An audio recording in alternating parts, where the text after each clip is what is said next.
All right, well, thank you, everyone. And I guess we've thanked a lot of people here tonight, but I want to thank all of you for coming out and spending your time tonight. This region, I've invested my life in this region at this point, and I know a lot of people have, and it's not the mountains or the bears, but it's the people. And so it means a lot to me to see you all here, so please give yourselves a big hand as we all come together to try to take this up a notch around here. Okay, so I've got two of these. Okay, so I'm going to speak fast, and it's not just going to be the 9 Red Bulls I've had. It's because Robin has threatened to electrocute me through one of these devices if I don't make my time limit. So if anybody needs it, I will email you a copy of my hand when I'm finished. So this is going to get a little weird. We're going to talk about distribution of work and the transformation of work life. About 2 years ago, I was living in 2 small towns, Los Angeles and San Francisco. And I was commuting between the two, and the farthest thing from my mind at the time was switching out my palm trees and my skyscrapers for pine trees and snow-capped mountains.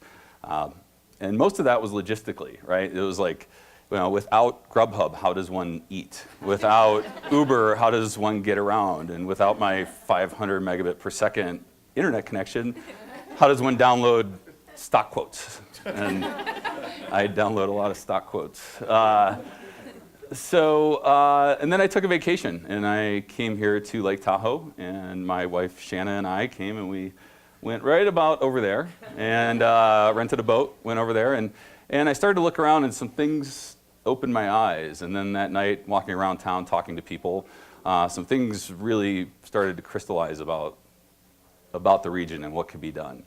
Do we have any surfers here? Anyone? Any surfers? All right.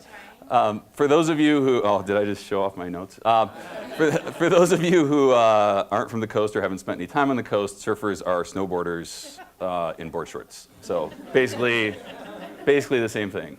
And as surfers, we know that the most important part of surfing is knowing when to catch the wave and which wave to catch. The second most important thing to know is when to get off that wave before that wave crashes down on your head. So as I'm sitting there looking out at Lake Tahoe and I'm thinking about this, I'm noticing that there's, in my mind, sort of a metaphorical swell happening. And as I started to research and think about the things that were possible, that swell became, in my mind, a very rideable wave. And more than just a rideable wave, it seemed to be a really awesome wave. And at the same time, I started to think about the wave I was currently on, and that wave felt a little top-heavy. It felt a little... So I had to make a decision. And in life, it's possible to be too early. So was this a decision that was going to be good, or was it going to be bad? Because in surfing, just like in life and just like in business, being early can be bad. So fear aside, I sort of threw caution to the wind. I said, WTF, and I turned to Shanna, I took a deep breath, and I said, hey babe, I've got a really crazy idea. And those of you who are married know that that doesn't always go well when you say something like that. And I said, what if we just drop everything and we move here to Lake Tahoe? And what followed next, I was pretty sure I knew what the answer was going to be. But what followed next was my holy shit moment. It was aliens may have just breached the solar system and were transmitting plans to the Death Star, right? Because she turned to me and she said, wow, that's a great idea. Let's do it. And so we did it. And fast forward 30 days and we're paddling out to that wave and we're getting on that wave, and non-metaphorically, we're sitting in a U-Haul, driving up the 5, hauling all of our stuff up to Tahoe. And fast forward 2 years, and we're riding that wave, and we're feeling the power of that wave growing beneath our feet, and it's turning into all the things that we thought it could be. So at that moment, when I was talking about looking at that swell and seeing things that were happening, including some of the things about the wave that I was currently on, what did I see? Around the same time, I went to Techcrunch Disrupt. Techcrunch Disrupt is a show of kind of showcasing future technologies that are emerging and looking for investment. And I saw a few technologies that left a pretty indelible mark on me. I expected for sure that I would see a lot of drones and I would see a lot of 3D printing, and to be sure, those are emerging technologies that are very disruptive and will have a severe impact on the way that we interact with products and services in the future. But these 4 technologies here, in aggregate, seem to have a much larger impact on the world. Robotics. Robotics are proliferating into daily life at a rate that is hard to imagine. AI is already here. If you've ever called up a business and they say, and you hear, in a few words, tell me what you're calling about. Well, that's artificial intelligence. When you open up Siri and ask Siri to remind you to do something when you get home, that's artificial intelligence. Same thing with whatever the Google Siri is. Sorry, Google people, I don't know what it is. And it's growing. Virtual reality and augmented reality are receiving literally billions of dollars in venture capital to create a virtual world that will somewhat supplant our physical world. And finally, and most importantly, medical technology will reach an inevitable tipping point, and more on that in a second. So what does this all mean? What is the problem that I'm trying to address with this talk? The problem is that I feel that cities are going to become unsustainable in the future, in the very near future, really. As medtech advances, populations are literally going to explode. And it's very hard in a city, coming from a city of Los Angeles with 10 million people, to imagine what it looks like with 20 million people or 30 million people, right? It's already very difficult. If you've ever been on the 405 or seen a photo of it, or if you've ever crossed the Bay Bridge, it's just hard to imagine anymore, right?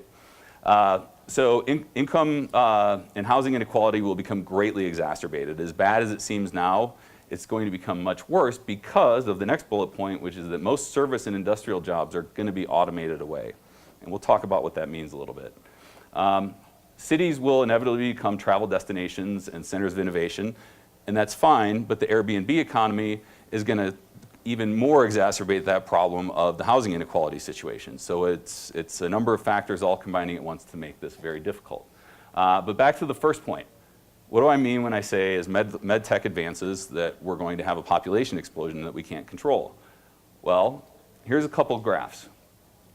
This is what is known as, I'm going to talk a little bit about what I call the tipping point. It's not just me, but it's called the tipping point.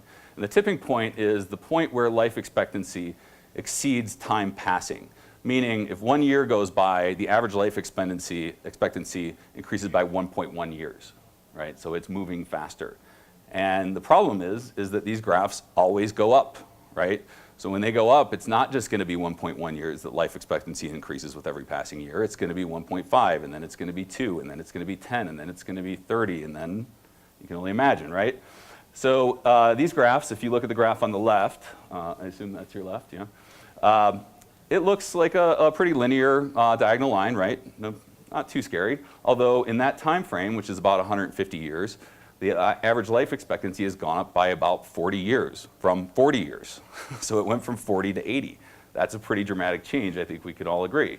And the effect of that is that the world population is growing at, well, I wouldn't call that an exponential curve maybe, but it's a pretty steep curve, right? It still looks a little diagonal, but the problem is what we're looking at in terms of human history is a very small representation, right? 150 years is nothing on the scale of humanity. So while these look to be linear growth curves, this is the reality. These are the growth curves when you look at them in the entire aspect, well, not the entire aspect, but a good chunk of human development. So the graph on the left, again, is the life expectancy graph. And when you look at it at this scale, you see that it's not moving in a linear fashion. It's not a very subtle diagonal line. It's nearly vertical. And the problem is that it's going to go vertical. And when it goes vertical, it's going to look like the chart on the right. And you almost can't tell because it looks like a border, but that line going up the far right side is the growth curve of the population. So as much as that looks like a vertical line, it's not. If you zoom in on that, it's going to look like a small diagonal line. So we are at a point where this is going to go faster and faster, and it's going to become a big problem. So we've got to figure some things out. And it's okay. We're all here to solve problems, right? That's what humans do, and we work together and we figure it out. So we figure out the problem to solve the sort of near to midterm, which I call about 10 to 15 years. And I say that because beyond that, there's a lot of people who hypothesize that there's a thing approaching called the singularity. And the singularity is where machine intelligence surpasses human intelligence. And once that happens and intelligence becomes self-replicating, there's an event horizon, and we can't see beyond that event horizon, so we don't know what's going to happen, right? So we don't know what's going to happen when intelligence starts recreating itself and improving itself at a rate that we just can't comprehend. Our brains literally cannot grasp that at this stage. Talk for another TED Talk. We'll hopefully revisit that a little bit later. But let's talk about the immediate problem, which is very soon we're going to need to find places to go. As Ed was talking about medical technology solving problems with AIDS, medical technology is going to start solving all kinds of problems. And it's going to affect longevity, it's going to affect diseases, it's going to rapidly expand the population. So where will we human schmucks go? We're going to go anywhere and we're going to go everywhere. And when I talk about that wave, I like this everywhere, right? This seems like a good place for me to live, but there's going to be a lot of options that didn't exist before. When I talked about not having Uber, when I talked about not having Grubhub, those are very small challenges, right? But there's big challenges. So we're going to talk about what those are. This human distribution is going to be enabled by 4 things that we'll talk about: internet proliferation and renewable energy, sustainable and vertical farming, and advances in distribution, seamless AR and VR environments, and long-range self-driving vehicles and AI and robotic assistants. First, connectivity and clean energy. Unless you've been living under a rock for about 20 years, you'll notice that the internet has kind of exploded. It's something that's been completely unfathomable just 30 years ago. Nobody could have ever predicted this. It was kind of an event horizon, right? The graph on the upper right-hand side is the proliferation of mobile technology, or mobile internet, I should say. And that's only a 5-year graph. And in 5 years, we've gone from about 30% penetration to 80, which is a massive change. And not only that, but it's getting faster and faster. So and much like every other curve in technology, that curve is going to go exponential, right? So we're talking about very soon, we're going to have global access that's ubiquitous, that will have very strong, fast internet connections available via mobile devices, laptops, et cetera. This is really cool because it means that we're all going to be connected, hyper-connected at fast speeds, and that's going to help us work, it's going to help us with our personal relationships and everything else. So this is a very good thing. But even better than that is where we're at with renewable energy. Renewable energy, so these graphs on the bottom represent solar and wind. And what the lines represent is our predictions of how much capacity we would have over the years. The line on the bottom is the 2006 projection. And every year it increases because it turns out we're not very good at projecting this, but we're not very good at it in a good way, meaning that it's actually better than we ever imagined. And we're talking completely renewable clean energy. And the real upside of this is that something in the magnitude of 10,000 times the energy we need to power the Earth falls on us every single day in the form of sunlight. So if we can just get a little better at harnessing that energy, just marginally better, we can power everything with renewable energy anywhere on the planet. And places that are currently inaccessible to humans, such as the desert, will become accessible because we'll be able to have power, we'll be able to have air conditioning, we'll be able to have electricity, internet, all the things we kind of need to carry on modern life. So this is a very good advancement. Another very good advancement is in farming and distribution. It used to be that farming, not very long ago, meant you find the body of water, whether it's a river or a lake or something, where you can get water, and you set down a farm and you grow out horizontally, right? You grow wide. Well, now the notion is you grow up. So these vertical greenhouses, there's plans that I've seen that scale these up to the size of skyscrapers. And that's a good thing. And that, along with advances in botany, mean that we can feed people in a very efficient fashion in remote places that you can't currently be fed. And this is not just the United States thing, this applies to the entire world. So this is going to be very good for us as a human culture, right? A human civilization. So how do you get this stuff around is also in a very good position because self-driving trucks are a real thing. I assume everybody knows that there are self-driving cars out there at this stage. There's a company called Otto that does self-driving trucks, conveniently just bought by Uber. And they have plans to create fully renewable energy powered trucks that'll run off electricity and not need a driver. Well, when you have that, you overcome a lot of problems, right? Because you don't have to schedule a driver. You don't have to stop every 8 hours. You can have numerous trucks that don't burn fossil fuels and pollute the environment. So now we're able to very quickly and efficiently deliver things. And again, this isn't some future sci-fi thing. Like, this is happening now. We're going to be able to very soon deliver things efficiently and cheaply and cleanly to any people anywhere in the world. When you combine that with the advances in automated shipping, solar-powered ships, same thing, right? Now we're going to be able to distribute things out to other countries and very, very remote locations. Virtual reality and augmented reality. So virtual reality is literally going to change the way that we live and work. One of the things that I noticed that when I was at Techcrunch was that a lot of the floor space was devoted to camera rigs, right? Like motion capture rigs, facial recognition, the ability to recognize your emotions from your face. So the ability to sort of scan you into a machine and create virtual 3D environments around you. There's also virtual tourism companies that are springing up right and left. This is very cool. In fact, Snapchat just bought a company that developed technology where you could take your iPhone and literally spin it around your head, and it creates a photorealistic mapping of your face that you can then put on a virtual body and appear in a theater or appear in a conference room. And you can interact with people as if you're there. And while this is very nascent, there will come a time where it will be nearly indistinguishable and eventually indistinguishable from really being there. There's a little chart on this page, and that chart represents the shipment of these VR headsets. And that's only 5 years. So if you look at the bottom or the left-hand side of that, that represents kind of where we were about a year ago with a couple million headsets shipped. That's moving in 5 years to be about 30 million. And it's very likely that that graph, like all other technology graphs, is going to go exponential. And when that happens, it's not going to be very long before everybody has access to a cheap virtual reality headset. In fact, I haven't watched it yet, but I think Google just introduced another one yesterday. There is one problem with virtual reality. We can't make it look cool for you to be wearing virtual goggles. There are some limits in technology, and that's one of them. But eventually, these will shrink, of course, and become glasses, and then eventually they will be in your head in a way that you won't actually need a device. Augmented reality. Augmented reality is actually really cool because it morphs virtual reality with your physical environment. Snapchat, if you've ever used Snapchat, and I assume a lot of you younger folks probably have, you've probably turned yourself into a bunny, or you've probably changed your voice or something like that and done real-time videos. Well, that's a low level working with augmented reality, right? That is the beginning. And that's why Snapchat and Facebook, that's why Facebook bought Oculus, that's why Snapchat is getting billions of dollars thrown at it, because this is the future. Like, the stuff that they're doing seems silly, but it is how we're going to interact with each other very soon. And it's pretty cool, like, right? If you want to become a zombie while you talk to your friends, I don't know. Anyway, so a lot of companies are taking different approaches to this. This is a company called Double Robotics, and this is their hybrid approach. Oops. Hello. To how they want to deal with augmented reality. With a robot every day. And if that looks like an iPad on a stick, it is.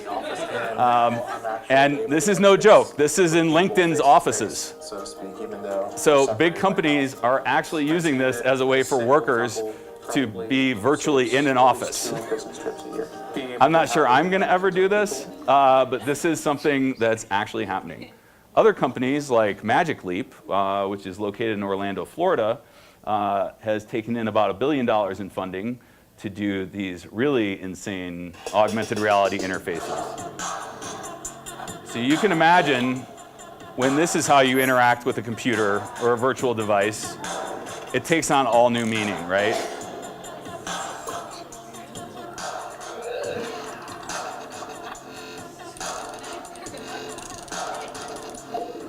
So the implications for gaming are obvious, and I feel like the implications for work are nearly as obvious. It creates a pretty cool environment that you get to coexist in that maps your world in 3D and applies virtual elements to it.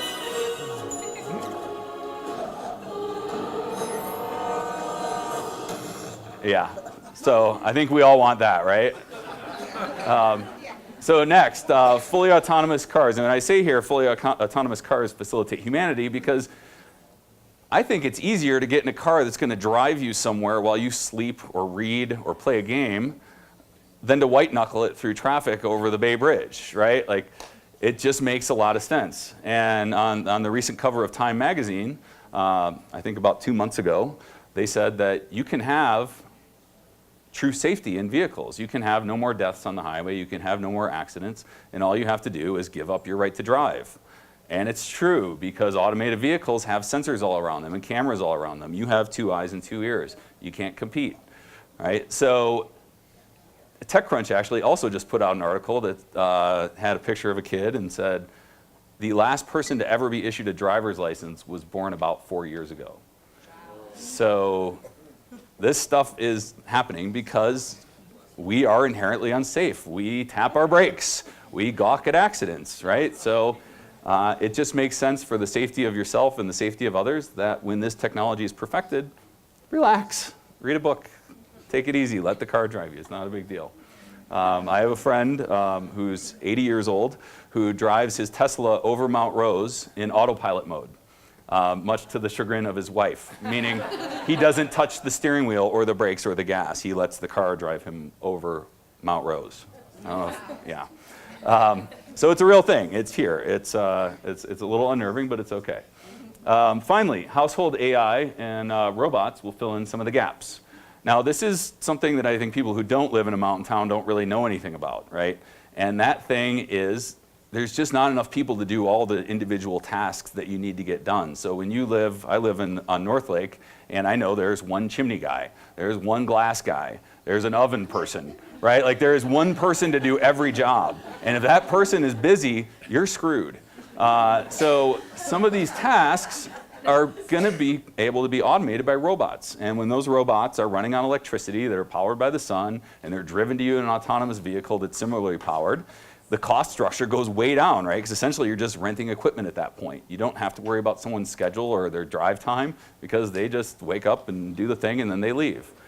So there's a lot of technology that's moving in this direction. Just north of us in Reno, Tesla built a 10 million square foot Gigafactory that's largely going to be automated. And that automation is going to not just be your assembly line type robots, but it's delivery robots, it's communication robots, and they even went and made their own R2-D2. So pretty cool stuff. And so what's going to happen with all this? Well, eventually, being remote is going to take on new meaning. Just about a week ago, whenever the first, I guess right after the presidential debate, because he was like, after that, they'll just believe anything, Musk came out and said that he's going to lay a clear path to make us an interplanetary species in the next decade. Pretty lofty goal, but now we're not talking about the year 3000. We're not even talking about 2050. We're talking about the next decade.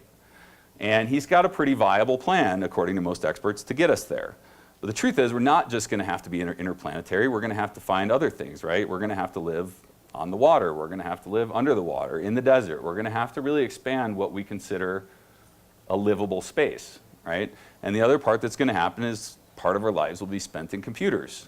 And that's okay, because as the guy in the Matrix says, the steak still tastes delicious. So as scary as it sounds living in a computer, the future is not to be feared, right? Because technology is going to create, although it's going to create new challenges, it's going to create new opportunities. Technology will end poverty hovering? It's not going to end hovering, I hope. It's going to end poverty, hunger, and suffering. And there's a lot of research in nanotechnology that purports to be able to deliver nutrients to your bloodstream and remove waste without you having to go find food or find a place to then later remove that food. So pretty cool technology, and I would be really happy if it could remove some of my food. Technology will create equality and end discrimination, because in a physical world, we're bound by certain constraints, but in a virtual world, we're not. So if I decide that my gender identity and physical identity is that of a 4-foot-tall Guatemalan woman, then I become a 4-foot-tall Guatemalan woman, right? If I want to be an NBA player, I go be an NBA player. If I want to live my 5-year-old fantasy of being Hulk Hogan, boom, I'm Hulk Hogan, right? It's easy to do these things when you live in an environment where you're essentially living in a very cool, very realistic video game. And finally, the notion of work will become more of an intellectual freedom than a necessity. And why is that? Well, it's because of the fact that work is something people, remember, it wasn't very long ago people didn't work, right? Not very long ago, people farmed and they grew their food and they lived their lives and they were happy. Well, a couple hundred years ago, or maybe a little longer, someone who had a lot of money invented a way to get more money. They put you to work for them, and then they take the profit. Well, if you live in a world where you can farm your own food, where you can sustain your life, you can live off renewable energy, well, you don't really need to work for anyone else, right? You can work if you want. You can paint if you want, right? You can do anything you want. You're welcome to make more money, you're welcome to make less, but you won't be hungry, you won't be starving. So you'll have the freedom to kind of live your life the way that you choose. I know it sounds out there, but it's not that out there, because all these technologies, like I said, as we went through them one by one, they are real and they are happening now. None of this is Jetson stuff. It's happening. So that's all coming, but in the meantime, here we are, and we have the next decade or so to get through before any of this starts to really impact us that much. So my advice is live where you like, love your life, and enjoy being a human. That's it.